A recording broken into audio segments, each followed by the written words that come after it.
ఆదిత్య దగ్గరికి గురువుగారు వచ్చి ఒక తైలం ఇస్తారు. ఇక ఆ తైలంతో సీను అయితే ఆదిత్య కాళ్ళకి మసాజ్ చేస్తూ ఉంటాడు. అలా మసాజ్ చేస్తూ ఉండగా అది చూసి గురువుగారు ఇలా అంటూ ఉంటారు, ఈ తైలంతో పాటు నేను ఇంకొక తైలం ఇస్తానమ్మా, అది రోజు భోజనంలో కలుపుకొని తినాలి, రోజు భోజనం పెట్టేటప్పుడు మాత్రం మర్చిపోవద్దు అని చెప్పి అంటాడు. అది వినగానే అక్కడ ఉన్న ఆదిత్య అయితే నాకు వాళ్ళు రాస్తున్నా సరే స్పర్శ తెలియటం లేదు గురూజీ అని చెప్పి అంటూ ఉంటాడు.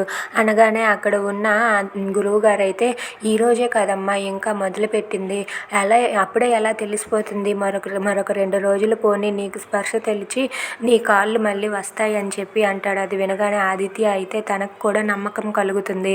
ఇక అక్కడే ఉన్న ఆనందిని చూసి, ఆనంది చాలా మంచి అమ్మాయి, శత్రువుని కూడా చాలా బాగా చూసుకుంటుంది, నాకు తను పెళ్లి చేసుకుంది కానీ అగ్రిమెంట్ మీద చేసుకుంది, మా ఇద్దరం విడిపోతాము అవన్నీ మర్చిపోయి తను నాకు కాళ్ళు రావాలని ఎంతో తాపత్రయపడుతుంది, తను నాకు కాళ్ళు వచ్చేంత వరకు నిద్రపోకుండా ఉంటుంది అని చెప్పి తనలో తానే అనుకుంటాడు. అది చూసి ఆనంది అడిగితే, ఆనంది నువ్వు చాలా మంచిదానివి కదా, నువ్వు స్వార్థం లేకుండా ఉన్న మనిషివి కదా అని చెప్పి అంటే సీను అయితే మా అమ్మాడి శత్రువుని కూడా మిత్రుడిలా చూస్తుంది, మా అమ్మాడి ఎవ్వరికీ అన్యాయం చేయదు, మా అమ్మాడి అంత మంచిది అని చెప్పి అంటూ ఉంటాడు. అది వినగానే అక్కడ ఉన్న ఆదిత్య అయితే అవును ఆనంది చాలా మంచిది, కానీ తను లైఫ్ లాంగ్ నాతో ఉండలేదు కదా, తను అగ్రిమెంట్ ప్రకారం ఇంకొన్నాళ్ళు మాత్రమే నా దగ్గర ఉంటుంది, సరేలే అంత మంచి మనసున్న అమ్మాయిని కలిసాను అది చాలని చెప్పి ఆదిత్య అనుకుంటాడు. Please subscribe.